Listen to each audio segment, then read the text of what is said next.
இளைஞரணி சார்பாக களத்துல மட்டும் இல்லாம கருத்தியல் ரீதியாகவும் பல பணிகளை நம்முடைய இளைஞரணி செஞ்சுட்டு இருக்கு. கலைஞருடைய நூற்றாண்டை முன்னிட்டு இளைஞரணிக்கு தலைவர் அவர்கள் முக்கியமான வேலை கொடுத்தாங்க. கலைஞர் நூற்றாண்டு நூலகம் எந்த இயக்கமும் செய்யாத வேலை.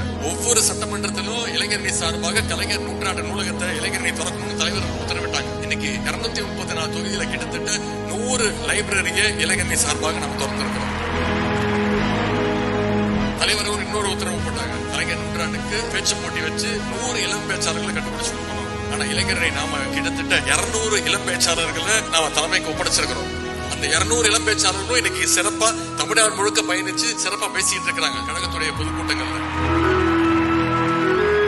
எந்த அணியும் செய்யாதது, எந்த இயக்கமும் செய்யாதது தமிழக பதிப்பகம் அப்படின்னு ஒரு பப்ளிகேஷன் ஆரம்பிச்சு கிட்டத்தட்ட 25 புத்தகங்களை நாம அச்சடிச்சிருக்கோம்.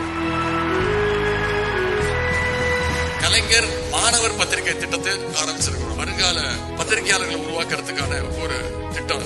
அதே போல கழகம் தொடங்கப்பட்டு 75 ஆண்டுகள் நிறைவடைவதை தொடர்ந்து அதை கொண்டாடுகின்ற வகையில ஒரு மிகப்பெரிய கருத்தரங்கத்தை சென்னையில விரைவில் நடத்த இருக்கின்றோம். இந்த பணிகளை எல்லாம் மக்கள்கிட்ட, இளைஞர்கள்ட்ட நீங்க ஷேர் செய்யுங்க.